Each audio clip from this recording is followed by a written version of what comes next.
Hello, welcome to MTG Pro Tutor. I'm Sean Penrod, your host, and we are diving into Cons of Tarkir. This is our third pack, and I'm so excited to dive on in and see what we get. The first thing I do is I'm going to take out the marketing card, take out the land, and then we're going to take a look at our rare. Marketing card, land, and rare is 1,000 Winds. Excellent. So here we go. This is a 5/6 flyer for 6 mana. So boom. This will really lock up some games for you. And then it has a morph of 5 blue. So the morph is actually more expensive than hard casting it. But that's okay, because when 1,000 Winds is turned face up, return all other tapped creatures to their owner's hands. So your opponent can tap. Your opponent can declare attackers. Boom, boom, boom. They tap their creatures, and then you flip 1,000 Winds face up, and boom, they return them to their hands. And yeah, and then you have the 1,000 Winds on the table, ready to go for the next turn. So do keep in mind he does have 2 blue mana symbols, so it's going to be a little harder to get there than not. But he has the versatility of being a morph creature, so you can always play him on turn 3, and then block other smaller creatures. So I like 1,000 Winds. I think it'll be really fun to kind of blow somebody out with him. So here we have the Mardu Horde Chief. It's a 2/3 for 3, so that's great because he can block morphs. And then raid, when Mardu Horde Chief enters the battlefield, if you attack with a creature this turn, put a 1/1 white warrior creature token onto the battlefield. That's important because there is a warrior theme in this set, where there's cards that give other warriors benefits. So having a warrior on the table is nice. Einok Tracker. So it's a 3/3 first strike for 6 mana. He does have morph. You play him for 3, and then you can flip him up for 5. So I would much rather morph him than hard cast him, because a 3/3 first strike for 6 is expensive. However, being able to pay 5 and flip him up and surprise your opponent with a 3/3 first strike in combat, that is kind of nice. So here's Naturalize, your classic destroy target artifact or enchantment. Jeskai Student is a 1/3 for 2 mana. He has prowess, so he gets +1/+1 when you play a non-land spell. Sorry, a non-creature spell. Ooh, Singing Bell Strike for 2 mana. You enchant a creature and tap it, and then to untap it, they have to pay 6 mana. So that's pretty hefty. You basically lock down one of their creatures for many a turn.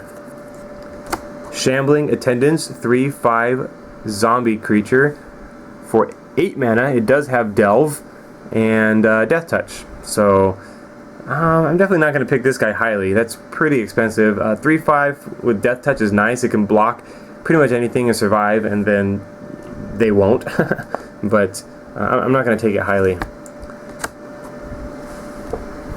Timur, yeah, Teamer. Sorry. In yesterday's video, I could not remember the name of the green, red, blue clan, and it's Teamer. So here you have it.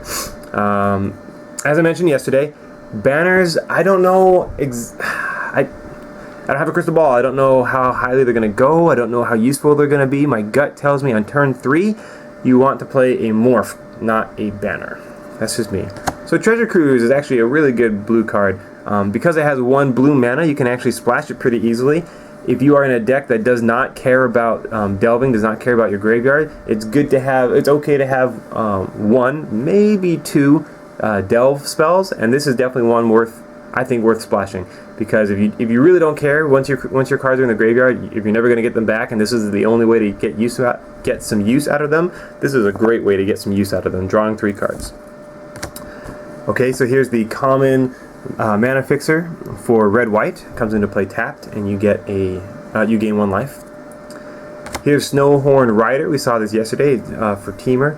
He's a 5/5 trample. He does have morph, so you can play him for 3 and flip him up for 5.